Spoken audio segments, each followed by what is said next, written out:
કેમ છો વિદ્યાર્થી મિત્રો? आज હું ફરીવાર તમારી સમક્ષ ધોરણ 8નું સામાજિક વિજ્ઞાનનું એક નવું પ્રકરણ નંબર 10 કયું તો કે ખનિજ અને ઉર્જા સંસાધન પાઠની શરૂઆત જે છે એ આપણે પ્રસ્તાવનાથી કરીએ. ચલો જોઈએ આપણે પાઠ પેજ નંબર 65 પાઠ સમજાવતી હોય ત્યારે એઝ યુઝ્યુઅલ ટેક્સ્ટબુક જે છે તમારી ખુલ્લી રાખજો. ચલો જોઈએ પ્રસ્તાવના. જૈવિક અને અજૈવિક પદાર્થો ગરમી અને દબાણને લીધે પરિવર્તન પામીને ચોક્કસ રાસાયણિક બંધારણ ધરાવે છે જેને ખનિજ કહે છે. જૈવિક તત્વો અને અજૈવિક તત્વો, બરાબર, આ બંને જે છે એ ગરમી અથવા તો દબાણને કારણે શું થાય તો કે પરિવર્તન પામે છે. અને એ પરિવર્તન એટલે કેવો પ્રકારનું પરિવર્તન તો કે ચોક્કસ એક રાસાયણિક પ્રક્રિયા થાય છે અને એના પરિણામે શું બને છે? ખનિજ બને છે. ક્લિયર? ખનિજ જે છે એ ક્યાં હોય તો કે એ જમીનની અંદર, જમીનના પેટાળમાં હોય છે. પૃથ્વીના આંતરિક ક્ષેત્રમાં ખનિજો અશુદ્ધ સ્વરૂપે હોય તેને અયસ્ક કહે છે. અયસ્ક કોને કહે છે? જો અહીંયા અયસ્કની આપણે ડેફિનેશન આપી છે, બરાબર. તો અયસ્ક એટલે શું તો કે પૃથ્વીની આંતરિક ક્ષેત્રોમાં, આંતરિક એટલે પૃથ્વીની અંદર, બરાબર. આપણી પૃથ્વી છે એની અંદર, આવી રીતે અંદર, તો આવી અંદર જે કહેવાય ને કે જે ખનિજો છે અને અંદર જે ક્ષેત્રો છે એમાં જે ખનિજો આપણને અશુદ્ધ સ્વરૂપે, જો આપણે પેટ્રોલ ડીઝલ અને એનો બધાનો ઉપયોગ કરીએ છીએ તો જમીનની અંદરથી સીધા પેટ્રોલ અને સીધા ડીઝલ જે છે એ આપણને મળતા નથી.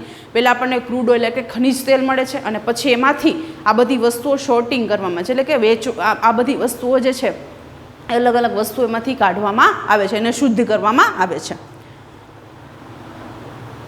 અયસ્કનું શુદ્ધિકરણ કર્યા પછી જ વિવિધ ખનિજો શુદ્ધ સ્વરૂપે મળે છે. આપણને જે આ ખનિજ તેલ મળ્યું એટલે કે અયસ્ક મળ્યું, બરાબર, એને પછી શુદ્ધ કરવામાં આવે છે અને શુદ્ધ કર્યા પછી આપણને બધી વસ્તુઓ એમાંથી અલગ અલગ મળે છે. ખનિજ બધા સ્થળોએ એક સરખા મળી આવતા નથી. તે કોઈ ચોક્કસ ક્ષેત્રમાં અથવા પર્વતોમાંથી જ મળી આવે છે. દરેક જગ્યાએ ખનિજ તેલ છે એવું જરૂરી નથી, પણ એની જે ચોક્કસ જગ્યા છે ત્યાંથી જ આપણને એ વસ્તુ મળી આવે છે. ખનિજો જે છે એ કુદરતની બક્ષિસ છે. ખનિજો આપણે ક્યાંય જમીનની અંદર પેટાળમાં અહીંયા ખનિજો બનાવવા જતા નથી, પણ એ આપણને કઈ રીતે મળે છે તો કે એ આપણને કુદરતી રીતે જે છે એ મળે છે. ખનિજ વિવિધ પ્રકારના ભૌગોલિક વાતાવરણમાં અલગ અલગ પરિસ્થિતિઓના નિર્માણથી પામે છે. તે કુદરતી રીતે જ નિર્માણ પામે છે. આ ખજાનો પૃથ્વીના પેટાળમાં હજારો વર્ષથી કુદરતી પ્રક્રિયા બાદ તૈયાર થયો છે. આ જે ખનિજ તેલને જમીનની અંદર જે ખનિજો રહેલા છે કાંઈ ઓન ધ સ્પોટ એકાદ બે વર્ષમાં ન બની જાય, પણ હજારો વર્ષો લાગે છે એને એ બનવા માટે. ખનિજ જે છે એને બનવા માટે, પૃથ્વીની અંદર બનવા માટે એને હજારો વર્ષો લાગે છે. તેના રાસાયણિક ગુણધર્મો જેવા કે રંગ, ચમક, ઘનતા, નક્કરતા વગેરેને આધારે તેને ઓળખી શકાય છે કે ભાઈ ચાલો આ જે છે બોક્સાઇટ છે ને આ જે છે મેંગેનીઝ છે ને બધા ધાતુઓ જે છે આપણને મળે છે, બરાબર. એ બધી વસ્તુઓ જે છે એના રૂપ, ટૂંકમાં રંગ છે, એની નક્કરતા છે, એનું કદ છે, એના આધારે આપણે એને ઓળખી શકીએ છીએ. ખનિજો ઉદ્યોગોને કાચો માલ પૂરો પાડે છે અને તેનાથી રાષ્ટ્ર સમૃદ્ધ બને છે. તેથી ખનિજો જે છે આપણી રાષ્ટ્રીય અર્થતંત્રની ધોરી નસ છે. જો ખનિજો ન મળે ને, બરાબર, તો આપણે આપણા અર્થતંત્રની, આપણી ઇકોનોમીની, આપણા ઉદ્યોગ ધંધાની કલ્પના ન કરી શકીએ. કોઈ પણ ઉદ્યોગ ધંધામાં કંઈક ને કંઈક ખનિજો જે છે એનો આપણે ઉપયોગ કરીએ જ છીએ.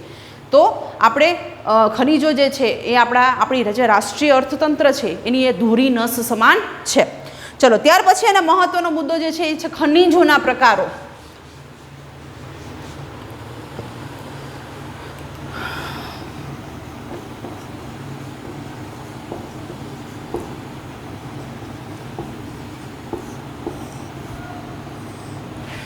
ચલો ખનિજોના પ્રકાર જોઈ લઈએ, એમ કહેવાય ટાઈપ્સ ઓફ મિનરલ્સ. પૃથ્વી પર 3000થી વધુ વિભિન્ન ખનિજો છે. સંરચનાના આધારે ખનિજોને મુખ્યત્વે ધાતુમય અને અધાતુમય એવી રીતે વર્ગીકરણ કરવામાં આવ્યું છે. પૃથ્વી પર 3000થી પણ વધારે ખનિજો રહેલા છે, બરાબર. પૃથ્વીની અંદર દટાયેલા છે 3000થી પણ વધારે પ્રકારના ખનિજો. અને એ જ ખનિજોને આપણે બે પ્રકારે વહેંચી શકીએ, જેમ કે ધાતુમય ખનિજ અને અધાતુમય ખનિજ.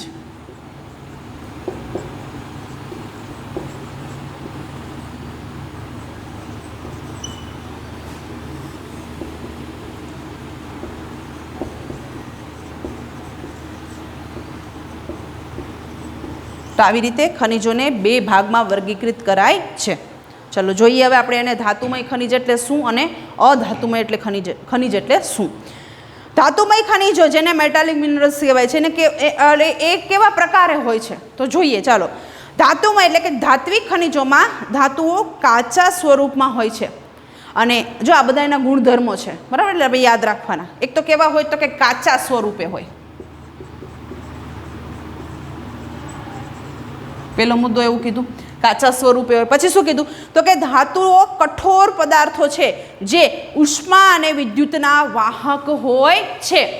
કેવા છે? કઠોર છે અને ઉષ્મા અને વિદ્યુત. આપણે જો તાંબાનો તાર હોય તો તમે જો તમારા ઘરની જે ઇલેક્ટ્રિસિટી છે, બરાબર, એનું જે વાયરિંગ કરેલું હોય એમ કેનું હોય તો કે તાંબાના તારનું હોય. કારણ કે તાંબુ જે છે એ વિદ્યુતનું વાહક છે, એમાંથી વિદ્યુત જે છે એ પસાર થાય છે અને તેમાં ચમક અથવા તેજની વિશેષતા હોય છે. ધાતુમય ખનિજ આગ્નેય અને રૂપાંતરિત ખડક સમૂહોથી બનેલા વિશાળ સ્તરોમાંથી મળી આવે છે. ધાતુઓ જે છે ખાસ કરીને આપણને કઈ જગ્યાએથી મળે તો કે જે આગ્નેય અને આગ્નેય અને રૂપાંતરિત ખડકોનો સમૂહ છે. આપણે આગ્નેય અને રૂપાંતરિત ખડક કોને કહેવાય? છઠ્ઠા ધોરણમાં આપણે ભણી ગયા છીએ, બરાબર. એ બધા ખડકો આવતા હતા, આગ્નેય ખડક, રૂપાંતરિત ખડક, એ બધા વિશે આપણે માહિતી મેળવી હતી. આ ખનિજોની પ્રાપ્ત ધાતુઓને ટીપીને કે ગાળીને વિભિન્ન આકારોમાં ઢાળી શકાય છે અને આકાર આપી શકાય છે. આપણે જેવા આકારમાં ઢાળવું હોય એ આકાર એને આપી શકીએ છીએ, બરાબર, ટીપીને અથવા તો ઢાળીને. અને પ્રહાર કરવાથી તે તૂટતા પણ નથી. આપણે જ્યારે ટીપીએ છીએ ત્યારે એની ઉપર પ્રહાર કરવો પડે ને, તો પ્રહાર કરવાથી એ ધાતુ તૂટતા પણ નથી. ધાતુમય ખનિજોને ઓગળવાથી ધાતુઓ પ્રાપ્ત થાય છે. હવે ધાતુમય ખનિજોને આપણને ઉદાહરણ આપ્યા છે. ક્યાં ક્યાં છે તો કે સોનું, જસત, ચાંદી. ક્યાં ક્યાં છે? સોનું, જસત, ચાંદી, તાંબુ, એલ્યુમિનિયમ, બરાબર. આ બધા જે છે એ ધાતુમય ખનિજો, લોખંડ, આ બધા જે છે ધાતુમય ખનિજોના ઉદાહરણ છે. ત્યાર પછી જોઈએ આપણે અધાતુમય ખનિજ, જેને કહેશું નોન મેટાલિક મિનરલ્સ. આ ખનિજોમાં ધાતુઓ નથી હોતા. કેટલાક અધાતુમય ખનિજોને કાપીને, ઉખાડીને કે તોડીને વિભિન્ન આકારો આપી શકાય છે. કઈ રીતે? કાપીને, તોડીને, બરાબર, આને આકાર આપી શકાય છે. આ ખનિજોના આ જે છે અધાતુમય ખનિજો એને એ કેવા પ્રકારે હોય છે તો કે એને કાપીને અથવા તો ઉખાડીને અથવા તો તોડીને એને વિભિન્ન આકાર આપણે આપી શકીએ છીએ. પ્રહાર કરવાથી તેના ટુકડા થઈ જાય છે. અહીંયા ટુકડા થતા નથી, આના થઈ જાય છે. ચૂનાનો પથ્થર, હવે એને એક્ઝામ્પલ્સ આપ્યા છે. શું છે તો કે ચૂનાનો પથ્થર છે, અબરખ છે, જીપ્સમ છે, બરાબર. ચૂનાનો પથ્થર, અબરખ, જીપ્સમ, આ બધા જ જે છે એ કોના? અધાતુમય ખનિજોના ઉદાહરણો છે. ઉર્જા સંસાધન જેમ કે કોલસો અને પેટ્રોલિયમ પણ અધાતુમય ખનિજ જ છે. હવે ઉર્જા સંસાધન કોલસો અને પેટ્રોલિયમ એ પણ અધાતુમય ખનિજોના જ ઉદાહરણ છે. મેદાનો અને ગેડ પર્વતોના કાપના ખડક સમૂહના ક્ષેત્રોમાં અધાતુમય ખનિજો મળી આવે છે. ઓલા આપણને ક્યાંથી મળતા હતા ધાતુમય ખનિજ તો કે આગ્નેય ખડકો અને રૂપાંતરિત ખડકોમાંથી. જ્યારે અધાતુમય ખનિજો આપણને કેવા પ્રદેશોમાંથી મળે તો કે મેદાન અને જે ગેડ પર્વતો જે છે, જે કાપના પ્રદેશો છે, ત્યાંથી આપણને આ મળી આવે છે. ખનિજ બળતણ જેમ કે કોલસો અને પેટ્રોલિયમ કાપના સ્તરમાંથી મળે છે. એમાં આપણને ચોખવટ કરી છે કે ખનિજ અને ખનિજ તેલને જે કંઈ પણ છે આપણને ખાસ કરીને જે કાપના પ્રદેશો છે, બરાબર, નદીઓ જે કાપ ઠલવેલો હોય એવા કાપના પ્રદેશોમાંથી આપણને મળે છે. પછી એક જાણવા જેવી આપણને બાબત આપી છે કે ક્યાંથી આપણને કયા ખનિજો મળે છે, બરાબર. એક વખત તમે તમારી રીતે જોઈ લેજો કે ક્યુ ખનિજ જે છે આપણા ભારતના કયા કયા રાજ્યોમાંથી આપણને મળે છે. પછી આપણે જોયું અત્યારે ખનિજના પ્રકારો કયા? ધાતુમય ખનિજ અને અધાતુમય ખનિજ. હવે આપણે ત્યાર પછીનો મુદ્દો ડિસ્કસ કરીએ જે છે ઉર્જા સંસાધન.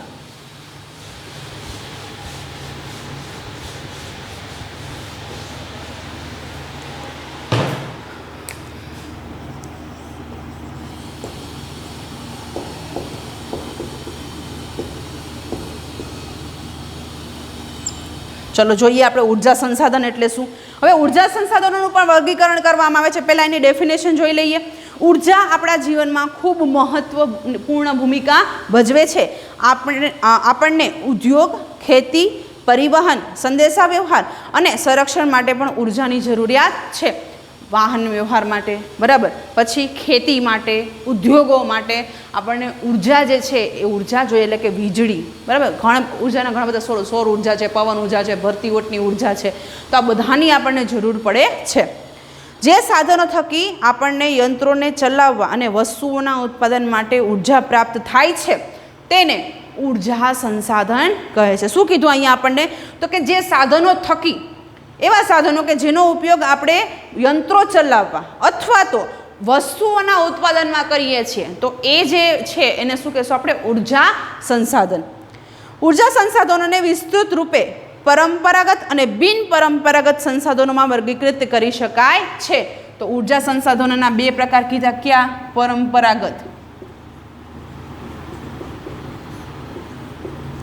પરંપરાગત સ્ત્રોત અને બીજું શું કીધું? બિનપરંપરાગત.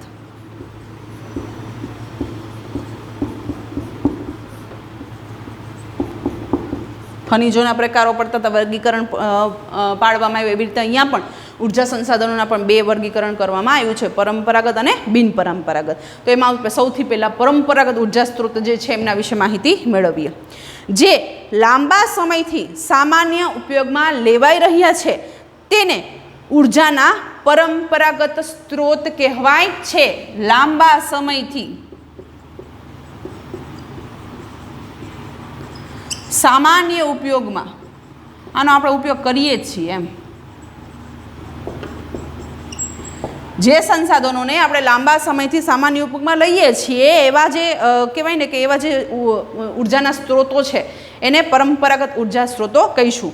હવે એના એક્ઝામ્પલ્સ આપણને આપ્યા છે, જે છે લાકડું અને અશ્મિભૂત ઈંધણ. એક્ઝામ્પલ્સ જોઈએ. ક્યાં? તો કે લાકડું આપણે એનો ઉપયોગ કરીએ છીએ અને અશ્મિભૂત ઈંધણ. હવે તમને જો નીચે તમને અશ્મિભૂત ઈંધણ કોને કહેવાય એની એક ડેફિનેશન તમને આપી છે, જોઈએ. જો અશ્મિભૂત એટલે શું? તો કે લાખો વર્ષ પૂર્વે વનસ્પતિ દટાવવાથી, ખનિજ કોલસો અને વિવિધ પ્રાણીઓના જમીનમાં દટાઈ જવાથી ખનિજ તેલ ખૂબ લાંબી પ્રક્રિયાને અંતે બનેલા આ ઉર્જા સ્ત્રોતોને અશ્મિભૂત બળતણ અથવા તો અશ્મિભૂત ઈંધણ કહેવામાં આવે છે. કોને કહેવામાં આવે છે? તો કે ભાઈ બહુ લાખો વર્ષ, એ પ્રક્રિયા થતાં બહુ લાખો વર્ષ લાગે. લાખો વર્ષ પૂર્વેની વાત છે કે જે વનસ્પતિઓ છે, ખનિજ કોલસો છે, વિવિધ પ્રાણીઓ જે છે એ અમુક કુદરતી પરિસ્થિતિને કારણે જમીનની અંદર દટાઈ ગયા છે. હવે એ દટાઈ જવાને પરિણામે ખૂબ લાંબા સમય પછી એ પ્રોસેસ થાય છે, બરાબર. એને પ્રોસેસ થવાને કારણે ખનિજ તેલ જે છે એમાંથી આપણને ખનિજ તેલ મળે અને એ ખૂબ લાંબી પ્રક્રિયાને અંતે આપણને મળે છે. એટલે તમે જુઓ અત્યારે પેટ્રોલ અને ડીઝલ જે છે એનો વપરાશ જે છે આપણે થોડો ઓછો કરવો પડે, કારણ કે ભવિષ્યમાં પેટ્રોલ અને ડીઝલનો જથ્થો છે, ખનિજ તેલનો જથ્થો છે એ જમીનમાંથી ઓછો થઈ જાય, કેમ કે દિવસે ને દિવસે એ જથ્થો છે ઓછો થઈ ગયો છે અને એને બનતા હવે લાખો વર્ષો લાગે. તરત તો બની જાય નહીં કે ચાલો 1 લીટર વાપરું તો 1 લીટર સામે બની ગયું, એવું હોતું નથી. એટલે તમે જુઓ અત્યારે સરકાર પ્રયત્ન કરે છે કે એના ઓપ્શનમાં જે વસ્તુઓ જે છે જેમ કે આપણે લોકો CNG વાળા વાહનો વાપરીએ છીએ, બરાબર. પછી તો કે ઇલેક્ટ્રોનિક વાહનો પણ અત્યારે આવવા માંડ્યા છે કે આપણે આપણી કારને ચાર્જ કરી અને વાહનો જે છે આપણે ચલાવીએ. તો આવી જે બાબતો જે છે એના ઉપર અત્યારે ખાસ વિચાર જે છે કરવામાં આવે છે. તો સૌથી પહેલાં આપણે પરંપરાગત ઉર્જા સ્ત્રોત છે અથવા તો પરંપરાગત સ્ત્રોતો છે એમાં આપણે કોલસા વિશે માહિતી મેળવીએ. પહેલું આવશે કોલસો, જેને આપણે ઇંગ્લિશમાં કહીશું કોલ.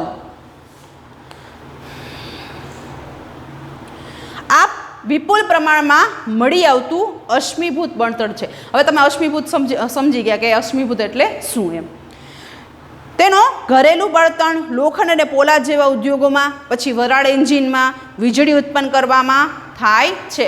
કોલસાનો ઉપયોગ આપણે ક્યાં ક્યાં કરીએ? એક તો ઘરેલું ઉપયોગમાં અત્યારે આપણે બહુ ઓછા કરીએ છીએ રાંધણ ગેસ તરીકે. જો પહેલાંના જમાનામાં છે ને કોલસાની સગડીઓ આવતી, બરાબર, અથવા તો કોલસો જે છે એના કોલસાના આધારે રસોઈ જે છે એ રસોઈ કરવામાં આવતી, ચૂલો બનાવી, બરાબર, અને રસોઈ કરવામાં આવતી. તો એના માટે ઉપયોગમાં લે છે. સાથે સાથે શું કીધું? તો કે લોખંડ અને પોલાદના ઉદ્યોગો છે એમાં, પછી ટ્રેનના એન્જિનો જે છે એ પહેલાં કોલસાથી ચાલતા, બરાબર. એટલે વરાળ એન્જિન જે છે એમાં માટે એનો ઉપયોગમાં કરવામાં આવતો. વીજળી ઉત્પન્ન કરવા માટે પણ કોલસાનો ઉપયોગ જે છે એ કરવામાં આવતો. કોલસામાંથી મેળવેલી વીજળીને તાપ વિદ્યુત કહેવાય છે. કોલસા દ્વારા, બરાબર, કોલસા દ્વારા આપણને જે વીજળી મળે છે એને શું કહેશું આપણે? તાપ વિદ્યુત. કોલસાની ઉર્જાથી ઔદ્યોગિક વિકાસ શક્ય બન્યો છે. જો કોલસો ના હોત ને તો આપણા ઉદ્યોગોનો વિકાસ જે છે શક્ય બન્યો ન હોત.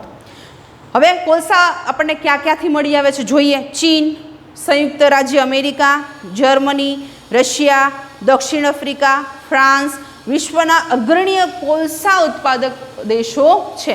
આ બધા દેશોમાં કહેવાય ને કે ઘણા બધા પ્રમાણમાં કોલસો જે છે એ ઉત્પાદન થાય છે. હવે આપણા ભારતની આપણે વાત કરીએ તો ભારતમાં પશ્ચિમ બંગાળ જે રાજ્ય છે ત્યાં રાણીગંજ અને ઝરિયા, પશ્ચિમ બંગાળના 2 પ્રદેશોના નામ આપ્યા છે, રાણીગંજ અને ઝરિયા. અને ઝારખંડમાં ધનબાદ અને બોકારો. આપણા ભારતમાં ઘણી બધી જગ્યાએ કોલસાનું ઉત્પાદન થાય છે, મતલબ કોલસો મળી આવે છે. પણ આ 2 જે છે, બરાબર, ઝારખંડ અને પશ્ચિમ બંગાળ, એ 2 પ્રદેશો જે છે, બેયના 2 પ્રદેશો, ત્યાંથી આપણને સારા એવા પ્રમાણમાં કોલસો મળે છે. હવે આપણે ગુજરાતની વાત આવી. ગુજરાતમાં આપણને કઈ કઈ જગ્યાએથી મળે? તો કે ગુજરાતમાં ખનિજ કોલસાના ક્ષેત્રો કેવા છે? તો કે કચ્છ, ભરૂચ, મહેસાણા, ભાવનગર અને સુરત. અહીંયા લિગ્નાઇટ કોલસો મળે છે. આપણા ગુજરાતમાં કેવા પ્રકારનો કોલસો મળે છે? તો કે એ લિગ્નાઇટ જે છે કોલસાનો એક પ્રકાર છે. તો લિગ્નાઇટ પ્રકારનો જે કોલસો છે એ આપણને આપણા ભારતમાંથી મળે છે. કચ્છમાં પાંદરો, જો આ એક કયા જિલ્લામાંથી કયા જિલ્લાનો કયો પ્રદેશ એ આપણે યાદ રાખવાનું છે, એટલે અંડરલાઈન કરતા રહેજો. કચ્છના પાંદરો, સુરતમાં તડકેશ્વર, ભરૂચમાં રાજપારડી, ભાવનગરમાં થોરડી, તગડી અને સામંતપરમાં લિગ્નાઇટ કોલસોનો અનુમાનિત જથ્થો છે. બહુ ઝાઝા પ્રમાણમાં નથી, બરાબર, બહુ ઓછા પ્રમાણમાં જથ્થો જે છે એ આવેલો છે. પછી જો તમને એક આખો વર્લ્ડ મેપ આપ્યો છે અને વર્લ્ડ મેપમાં તમને તમારી ડાબી સાઈડ નીચે વ્હાઇટ કલરનું બોક્સ આપ્યું છે, જેને આપણે સંજ્ઞા સૂચિ કહીએ. એ સંજ્ઞા સૂચિમાં જો કોલસો અને ખનિજ તેલ બંનેની સંજ્ઞા સૂચિ આપેલી છે. તો તમે એક અભ્યાસ કરી લેજો કે ભાઈ કોલસો જે છે આપણને વિશ્વમાંથી કઈ કઈ જગ્યાએ મળે છે, અને જે ખનિજ તેલની સંજ્ઞા સૂચિ છે એ પણ જોઈ લેજો કે ખનિજ તેલ જે છે આપણને વિશ્વમાંથી કઈ કઈ જગ્યાએ મળે છે. ચલો, પછીનો જે પ્રકાર છે એને આપણે કહીશું ખનિજ તેલ. પછીનો જે ઉર્જા સ્ત્રોત, પરંપરાગત ઉર્જા સ્ત્રોત છે એને કહીશું આપણે ખનિજ તેલ, એટલે કે ઇંગ્લિશમાં એને કહીશું ક્રૂડ ઓઇલ. આ બહુ મહત્વનું આપણા માટે. પૃથ્વીના પેટાળમાંથી ખનિજ તેલ મળે છે તે પ્રસ્તર ખડક સ્તરોની વચ્ચેથી મેળવવામાં આવે છે. તે અર્ધ પ્રવાહી સ્વરૂપે પ્રાપ્ત થાય છે. આ ખનિજ તેલ આપણને મળે છે ને એ પૂરેપૂરું પ્રવાહી નહીં, પણ એની સાથે બધું મિક્સ હોય છે, બરાબર. આપણને એકદમ પ્યોર લિક્વિડ સ્વરૂપમાં આપણને, એટલે કે કહેવાય ને કે દ્રવ્ય સ્વરૂપમાં આપણને મળતું નથી. તેમાં ઘણા પદાર્થો ભળેલા હોય છે. ત્યાર પછી શુદ્ધ કરવા તેને રિફાઇનરીમાં મોકલવામાં આવે છે. આપણને ખનિજ તેલ મળે એની સાથે ઘણું બધું એમાં ઉમેરાયેલું હોય છે. તો ખનિજ તેલ આવી જાય પછી એને રિફાઇનરી જે કરે, રિફાઇનરી જે ફેક્ટરીઓ છે ત્યાં એને રિફાઇન કરવા માટે, કહેવાય ને કે એને ફિલ્ટર કરવા માટે મોકલવામાં આવે છે.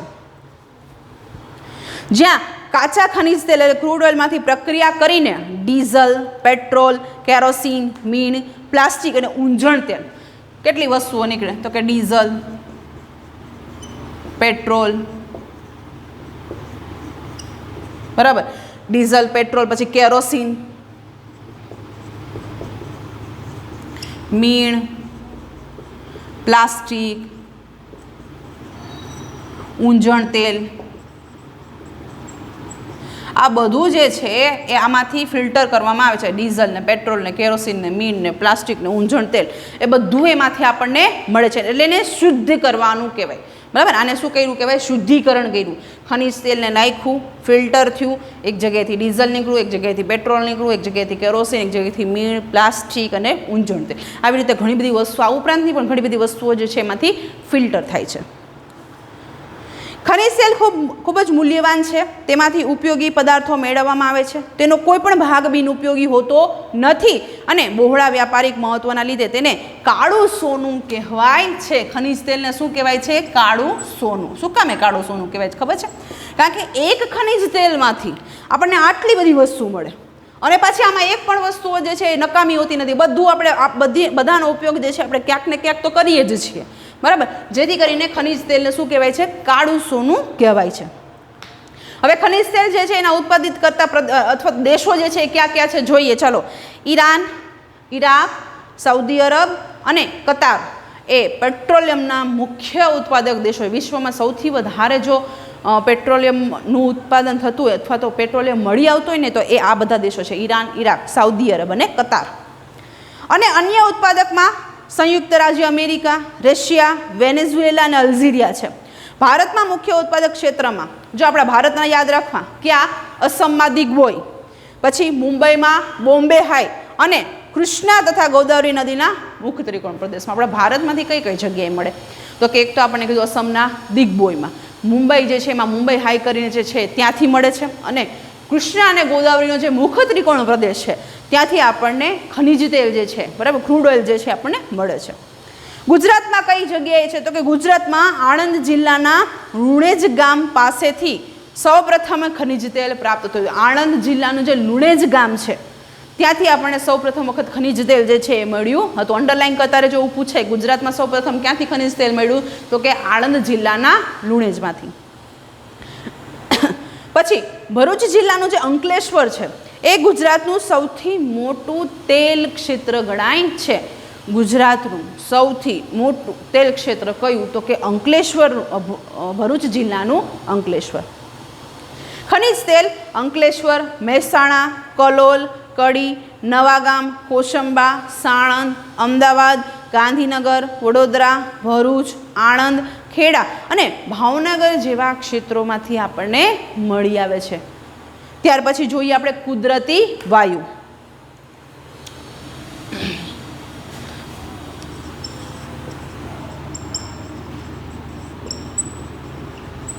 પરંપરાગત ઉર્જા સ્ત્રોતોમાં પહેલાં કોલસો જોયો, પછી આપણે ખનિજ તેલ એટલે કે કાળું સોનું જોયું, અને પછી આવે છે કુદરતી વાયુ.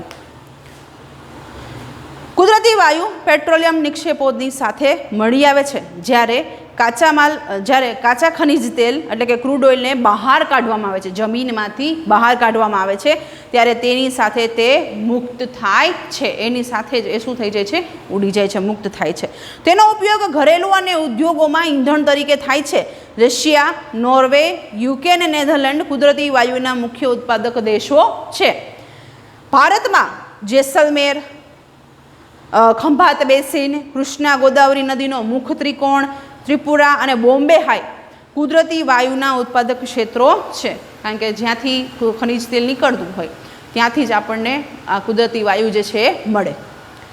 ગુજરાતનો અંકલેશ્વર અને ગાંધાર ખનિજ તેલના કુદરતી વાયુનો વિપુલ ભંડાર ધરાવતું ક્ષેત્ર છે. વિશ્વના બહુ ઓછા દેશોમાં કુદરતી વાયુનો પૂરતો જથ્થો છે. વિશ્વમાં ઘણા બધા દેશો જે છે જેના પાસે આટલો બધો કુદરતી વાયુનો જથ્થો નથી. અશ્મિભૂત ઈંધણના વપરાશમાં ઝડપી વધારાને લીધે ચિંતાજનક રીતે સમાપ્ત થઈ રહ્યા છે. આ ઈંધણોના સળગવાથી નીકળેલા ઝેરી પ્રદૂષકો પણ ચિંતાનો વિષય છે. આ પરિસ્થિતિમાં બિનપરંપરાગત ઉર્જા સ્ત્રોતનો બહોળો ઉપયોગ કરીને પરંપરાગત સ્ત્રોતોનું ભારણ ઘટાડી શકાય. બરાબર. આ કોલસો, ખનિજ તેલ ને કુદરતી વાયુ જે છે કીધું ને બનતા બહુ વાર લાગે. હવે જો બહુ વાર લાગે તો ભવિષ્યમાં આવનારી પેઢીઓ એનો ઉપયોગ કરી શકે નહીં. તો આનો ઉપયોગ ઓછો થાય એના માટે ઓપ્શનમાં શું આવશે? તો કે બિનપરંપરાગત ઉર્જા સ્ત્રોતો. કારણ કે આની પાસે આનો જથ્થો જે છે આપણી પાસે બહુ બધો છે. બરાબર. આનો જથ્થો જે છે આપણી પાસે બહુ બધો છે. સૌર ઉર્જા જે છે તો સૂર્ય જે છે એ સૂર્યમાંથી આપણને ઉર્જા મળતી જ રહેવાની છે. ક્યારે એવું બન્યું છે કે આવતીકાલે સૂર્ય નહીં ઉગે એવું કોઈ કીધું નહીં.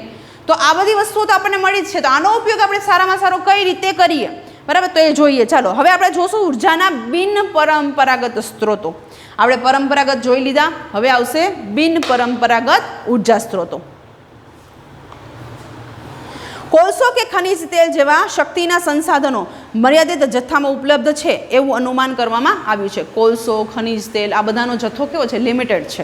બરાબર, એવું આપણે અનુમાન કર્યું છે. જો વર્તમાન દરે તેનો વપરાશ સતત વધતો રહે તો આ ઈંધણના ભંડારો સમાપ્ત થઈ જશે. જો આનો જ ઉપયોગ કરશું, બરાબર, તો ભવિષ્યમાં એનો જથ્થો જે છે એની ક્વોન્ટિટી જે છે શું થઈ જવાની? પૂરી થઈ જવાની છે. આ ઉપરાંત તેના ઉપયોગથી પર્યાવરણીય પ્રદૂષણ પણ ઉત્પન્ન થાય છે. એટલા માટે સૌર ઉર્જા, પવન ઉર્જા, ભરતી ઉર્જા જેવા બિનપરંપરાગત સ્ત્રોતોનો ઉપયોગ જરૂરી છે. જો બિનપરંપરાગત ઉર્જા સ્ત્રોતો જે છે એમાં આપણને કોનો સમાવેશ થાય તો કે સૌર ઉર્જા છે, પવન ઉર્જા છે, બરાબર, ભૂતાપીય ઉર્જા છે, આ બધાનો સમાવેશ જે છે, ભરતી ઉર્જા છે, એનો આપણે સમાવેશ એમાં કરી શકીએ. શું કહે છે તો કે પરંપરાગત જો પેટ્રોલનો ડીઝલનો ઉપયોગ કરીએ ને તો એક તો વાતાવરણ જે છે શું થાય છે, પ્રદૂષિત થાય છે, બરાબર. પણ જો બિનપરંપરાગત ઉર્જા સ્ત્રોતોનો ઉપયોગ કરીએ તો એ આપણને બેનિફિટ છે કે એનાથી વાતાવરણ જે છે પ્રદૂષિત થતું નથી. વિશ્વના ઘણા દેશોએ આ દિશામાં પગલાં લીધા છે. ભારતમાં commission four additional sources of energy, જેને કેસ કહેવાય છે, CASE, બરાબર. શું છે CASEનું ફૂલ ફોર્મ તો કે commission four additional sources of energy, commission four additional sources of energy, બરાબર. કેસ એ ભારતમાં આપણે એ જે છે એની રચના કરવામાં આવી છે. અને ગુજરાતની આપણે વાત કરીએ તો ગુજરાત એનર્જી ડેવલપમેન્ટ એજન્સી, જેને જેડા કહેવાય છે, GEDA, Gujarat energy development agency, બરાબર. એ શું છે, જેડા, ગુજરાત કક્ષાએ કામ કરતી સંસ્થા છે. હવે આપણે બિનપરંપરાગત ઉર્જા સ્ત્રોતો જે છે એમાં સૌથી પહેલાં આપણે સૌર ઉર્જા, બરાબર, સૌથી પહેલું આવશે કઈ, સૌર ઉર્જા. એના વિશે આપણે માહિતી મેળવીએ. સૂર્ય ઉર્જાનો મુખ્ય સ્ત્રોત છે. સૂર્ય જે છે, બરાબર, એ ઉર્જાનો સૌથી સારામાં સારો અને મુખ્ય સ્ત્રોત જે છે એ આપણે એને કહી શકીએ. સૂર્યની ગરમી અને પ્રકાશ ઉર્જા આપણે દરરોજ અનુભવી શકીએ છીએ. ડેઇલી સૂર્યની ગરમી છે, એની જે પ્રકાશ છે, બરાબર, એ આપણે એનો અનુભવ જે છે ડેઇલી કરીએ છીએ. સૂર્યમાંથી મેળવેલી સૌર ઉર્જાનો ઉપયોગ સૌર કોષોથી વીજળી ઉત્પન્ન કરવા માટે થાય છે. જો આ બહુ મહત્વનું, સૌર કોષોના ઉપયોગ દ્વારા, સૂર્યના ઉપયોગથી સૌર કોષોના ઉપયોગ દ્વારા આપણે વીજળી ઉત્પન્ન કરી શકીએ છીએ. તમે અત્યારે જોયું તો ઘણા બધા તમારા આજુબાજુમાં ઘરો એવા હશે કે જેના ઉપર રૂફટોપ યોજના અંતર્ગત સોલાર પેનલો નખાયેલી હોય, બરાબર. એ શું કરે તો કે વીજળી આપે આપણને. અને ઓના કરતાં પ્રમાણમાં જે PGV સેલ છે એના કરતાં એ વીજળી કેવી હોય છે, સસ્તી હોય છે. અને એ જ્યારે રૂફટોપ નાખવાનું હોય ત્યારે જે પૈસા થાય છે એમાં પણ આપણને સરકાર શું આપે છે, સબસિડી આપે છે. ગરમીની વધુ માત્રાવાળા ઉષ્ણકટિબંધીય દેશોમાં સૌર ઉર્જાનો ઉપયોગ કરવાની તકનીક ખૂબ ફાયદાકારક છે. એવા પ્રદેશો કે જ્યાં ગરમી જે છે એ વધારે છે, સૂર્યનો પ્રકાશ જે છે એ પૂરતા પ્રમાણમાં મળી રહે છે, એવી જગ્યાએ આપણે આનો ઉપયોગ કરી શકીએ. તો આપણો ભારત દેશ છે એમાં પણ આપણે કરી શકીએ ને, બરાબર. કારણ કે આપણો ભારત દેશ છે વિષુવવૃત્તની ઉપર, એટલે કે કર્કવૃત્ત અને વિષુવવૃત્તની વચ્ચે આવેલો, તો પણ અહીંયા આપણે ગરમીનું પ્રમાણ રહે છે ઉનાળા દરમિયાન, એટલે કે ઉષ્ણ એટલે કે ગરમ આબોહવા આપણે અહીંયા હોય છે, તો આપણે એનો ઉપયોગ કરી શકીએ. ઠંડા પ્રદેશોમાં આનો પ્રમાણમાં ઓછો ઉપયોગ થાય છે. સૌર ઉર્જાનો ઉપયોગ સૌર water heater, solar cooker, solar ડાયસ તેમજ જાહેર સ્થળોએ રાત્રિ પ્રકાશ માટે અને ટ્રાફિક સંકેતોને પ્રકાશિત કરવા માટે પણ થાય છે. સૌર ઉર્જા અખૂટ અને પ્રદૂષણ મુક્ત છે. સોલાર ઉર્જાનો આપણે ક્યાં ક્યાં ઉપયોગ કરીએ તો કે જો આપણે અહીંયા હાઈવે ઉપર જાઓ અથવા તો તમે આપણા 150ના રોડે કે એવી કોઈ પણ જગ્યાએ જાઓ તો જે લાઇટિંગ છે, રાત્રિ સમયે જે લાઇટો થાય છે એ બધામાં જો તો તમે સોલાર પેનલો નાખેલી છે, બરાબર. ઇવન તમે આપણે જે કોર્પોરેશનના ગાર્ડન હોય ને એ ગાર્ડનમાં જાઓ ને તો એ ત્યાં પણ બધી લાઇટો જે છે ને એ સોલારથી જ ચાલે છે.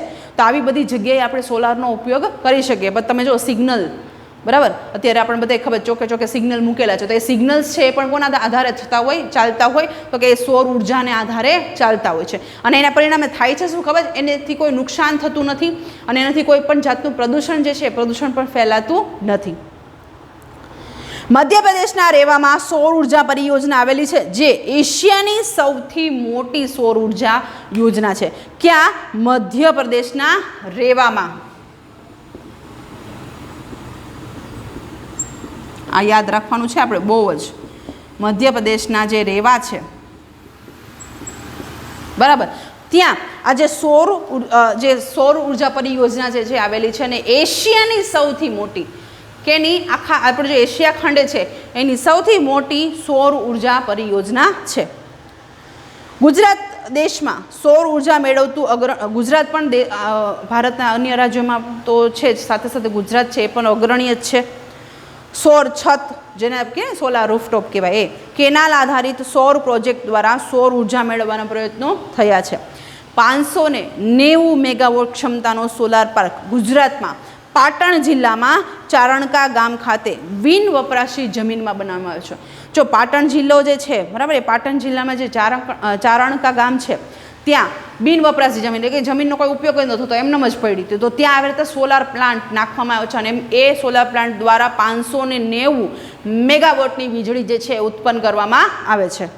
ગુજરાત એનર્જી ડેવલપમેન્ટ એજન્સી, જેને જેડા છે કહેવાય, એ છાણી એટલે કે વડોદરા પાસે છાણી પ્રદેશ છે, ત્યાં 10 ટનની ક્ષમતાવાળું સોલાર શીતાગાર સ્થપાયું. શીતાગાર એટલે કોલ્ડ સ્ટોરેજીસ કહેવાય જેને, બરાબર, એકદમ ઠંડા રૂમ હોય કે જેની અંદર વસ્તુઓ સ્ટોર કરવામાં આવે છે. તો આ શીતાગાર જે છે એ ક્યાં આવેલું છે? તો કે વડોદરા જે છાણી છે એમની પાસે 10 ટનની ક્ષમતા, એમાં એ શીતાગારની અંદર આપણે 10 ટન વસ્તુઓ સમાળી શકીએ, બરાબર. તો એ શીતાગાર ત્યાં આવેલું છે. સોલાર રૂફટોપ સિસ્ટમ અપનાવવા માટે ગુજરાત રાજ્ય સરકાર પણ સહાય આપે છે. મેં તમને કીધું તમારે અગાસી ઉપર સોલાર રૂફટોપ નાખવું હોય તો તમને સરકાર એમાં સબસિડી આપે છે. વર્તમાન સમયમાં ગામોમાં દીવાબત્તી, કે જેને આપણે સ્ટ્રીટ લાઇટ કહીએ છીએ, એ ખેતરોમાં સિંચાઈ માટે સોલાર પેનલો બેસાડવામાં આવી છે. ગામડાઓમાં હાલતા વીજળીની તકલીફો હોય, લાઇટ જતી રહેતી હોય, તો ત્યાં ખાસ કરીને આવી સોલાર જે શેરી ગલીઓ જે છે, બરાબર, ત્યાં આવી રીતે સોલાર પેનલો દ્વારા લાઇટ જે છે રાત્રિ પ્રકાશની વ્યવસ્થા કરવામાં આવે છે. સાથે સાથે ખેતરોમાં પાણી પીવડાવવા માટે, કેમ કે ખેતરોમાં ડેઇલી પાણી પીવડાવવા પાક જ્યારે આપણે ઉગાડીએ ત્યારે, તો એ જે મર્સિબલો જે છે, બરાબર, જે પંપો જે છે એને ચલાવવા માટે સોલાર પેનલો નાખવામાં આવી છે.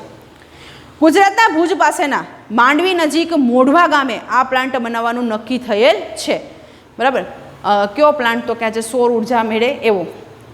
દરિયાના ખારા પાણીનું ડિસેલિનેશન કરવા માટે, એટલે કે મીઠું પાણી બનાવવા માટે, દરિયાનું ખારું પાણી, જો આપણી પાસે આપણે પૃથ્વી ઉપર સૌથી વધારે પાણીનો જથ્થો જે છે ક્યાં રહેલો છે? તો કે દરિયાની અંદર રહેલો. પણ એ પાણી આપણા માટે નકામું શું કામ છે? નકામું એટલે ઓમ બધી રીતે ફાયદાકારક છે કે એમાંથી આપણને જે કહેવાય ને કે ખનિજો ને જે કંઈ પણ છે એ મળે છે, પણ પીવા માટે એ પાણી જે છે એનો ઉપયોગ આપણે કરી શકતા નથી. અને જો એને ફિલ્ટર કરવું પડે ને તો એનો ખર્ચ વધારે થાય છે. એ ખારા પાણીને પીવાલાયક પાણી બનાવવું હોય તો એના માટે ખર્ચ વધારે થાય છે. તો જો આવી રીતે માંડવી પાસે આજે બને છે એટલા માટે જ બને છે કે ઓછા ખર્ચે પાણી જે છે આપણને ખારામાંથી મીઠું બનાવી આપે. આ દેશમાં સૌર ઉર્જાથી ચાલતા ઉપકરણોનો વ્યાપ વધ્યો છે દિવસે ને દિવસે, બરાબર. સૌર ઉર્જાનો ઉપયોગ છે આપણે વધારે ને વધારે કરીએ છીએ. આમાં ઘણાના ઘરમાં સોલાર કુકર પણ હશે, બરાબર, જેમાં આપણે રાંધી શકીએ છીએ. તો અહીંયા સુધી રાખીએ. હજી બિનપરંપરાગત સ્ત્રોતોના અન્ય જે બિનપરંપરાગત સ્ત્રોતો જે છે એ હજી બાકી છે, પણ આપણે એના નેક્સ્ટ વિડીયો લેક્ચરમાં જોશું. ત્યાં સુધી નમસ્કાર.